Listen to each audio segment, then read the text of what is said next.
Second സെഷനിലോട്ട് എല്ലാവർക്കും സ്വാഗതം. നമ്മൾ ഫസ്റ്റ് ക്ലാസിഫിക്കേഷനിലോട്ട് പോകുന്നതിന് മുമ്പ് കുട്ടികളുടെ പ്രകൃതത്തെക്കുറിച്ചൊന്ന് പറയാം. നമ്മുടെ കുട്ടികളുടെ പ്രകൃതം, നമ്മുടെ കുട്ടികൾ ഓരോരുത്തരും ഇപ്പോൾ ഒരാൾക്ക് തന്നെ 2, 3, 4 കുട്ടികളുണ്ടെങ്കിൽ ആ 4 കുട്ടികളുടെയും പ്രകൃതം വ്യത്യസ്തമായിരിക്കും. 4 പേരും ഒരുപോലെ ആയിരിക്കില്ല അല്ലേ. ഓരോ കുട്ടിക്കും വ്യത്യസ്ത കഴിവുകളായിരിക്കും, വ്യക്തമായിട്ടുള്ള നിലപാടുകളും വളരെയധികം വ്യത്യസ്തതകളുമുള്ള കുട്ടികളുണ്ടാകും. കുട്ടികളെ മനസ്സിലാക്കിയിട്ട് വേണം നമ്മൾ അവരോട് പെരുമാറാൻ. അപ്പോൾ ഇങ്ങനെ നമ്മുടെ കുട്ടികളെ നമുക്ക് മനസ്സിലാക്കണമെങ്കിൽ എന്തൊക്കെ ചെയ്യാം? ഇത്തരത്തിലുള്ള ക്ലാസ്സുകൾ കേൾക്കാം, വീഡിയോസ് കാണാം, ഇതുമായിട്ട് ബന്ധപ്പെട്ട പാരൻറ്റിങ് അല്ലെങ്കിൽ ഇതുമായിട്ടൊക്കെ ബന്ധപ്പെട്ട നല്ല നല്ല ബുക്സുകൾ വായിക്കാം. ഈ രീതിയിലൊക്കെ നമുക്ക് എന്ത് ചെയ്യാം, എങ്ങനെ കുട്ടികളോട് ഇടപെടണം എന്നുള്ളത് മനസ്സിലാക്കാൻ സാധിക്കും. അപ്പോൾ ഇനി നമുക്ക് ഒന്നാമത്തെ പാരൻറ്റിങ് സ്റ്റൈലിലോട്ട് പോകാം. എന്താണ് ഒന്നാമത്തെ പാരൻറ്റിങ് സ്റ്റൈൽ?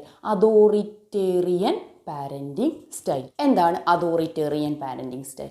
ഡിസിപ്ലിനേറിയൻ. ഇവർ ഭയങ്കര പട്ടാള ചിട്ടയുള്ള രക്ഷിതാക്കളായിരിക്കും. പട്ടാള ചിട്ടയായിരിക്കും.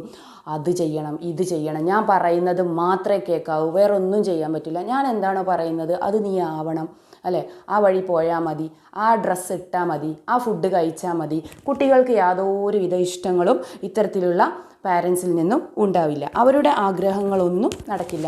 ഉദാഹരണം പറയുകയാണെങ്കിൽ ഫോർ എക്സാമ്പിൾ നമ്മുടെ സ്ഫടികം സിനിമ നിങ്ങളെല്ലാവരും കണ്ടിട്ടുണ്ടാകും. അതിലുള്ള ചാക്കോ മാഷ് ഇത്തരത്തിലുള്ള ഒരു സ്വേച്ഛാധിപതിയായ പാരൻ്റായിരുന്നു.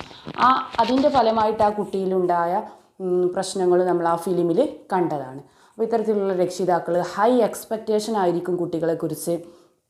അവർ പറയുന്നത് മാത്രം ചെയ്യുക, അവർ പറയുന്ന ഡ്രസ്സ് ഇടുക, അവർ പറയുന്ന ഫുഡ് കഴിക്കുക, നീ ഡോക്ടറായാൽ മതി, അല്ലെങ്കിൽ നീ എഞ്ചിനീയർ ആയാൽ മതി, അല്ലെങ്കിൽ കുട്ടിക്ക് വേറെ താല്പര്യം ഉണ്ടാകും. കുട്ടിയുടെ താല്പര്യങ്ങളൊന്നും പരിഗണിക്കില്ല.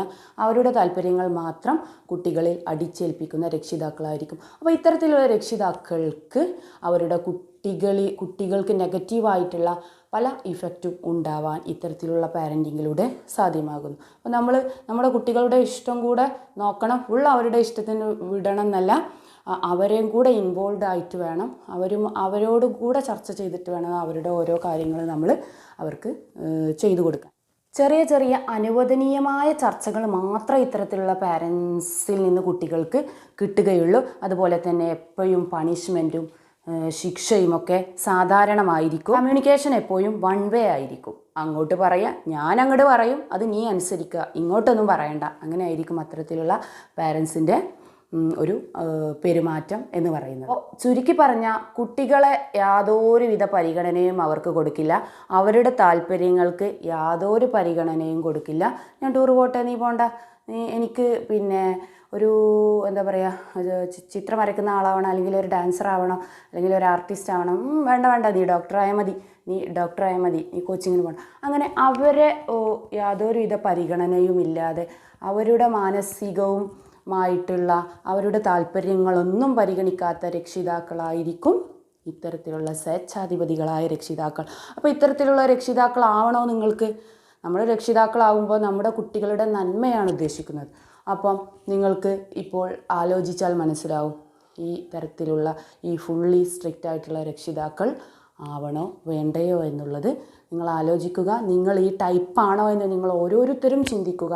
ആണെങ്കിൽ അതിൽ നിങ്ങളുടെ കുട്ടികളുടെ നന്മക്ക് വേണ്ട രീതിയിലുള്ള വ്യത്യാസങ്ങൾ വരുത്താൻ നിങ്ങളുടെ ലൈഫിൽ നിങ്ങൾ പ്രത്യേകം ശ്രദ്ധിക്കുക. ഇതാണ് ഈ ഒരു പാരൻറ്റിങ് സ്റ്റൈലിനെ കുറിച്ച് എനിക്ക് പറയാനുള്ളത്. ഇനി രണ്ടാമത്തെ സ്റ്റൈലുമായിട്ട് നമുക്ക് അടുത്ത വീഡിയോയിൽ കാണാം. രണ്ടാമത്തെ സ്റ്റൈല് നെക്സ്റ്റ് വീഡിയോയിൽ നമുക്ക് വിശദമായിട്ട് ചർച്ച ചെയ്യാം. അതുവരേക്കും എല്ലാവർക്കും ബൈ, സീ യു.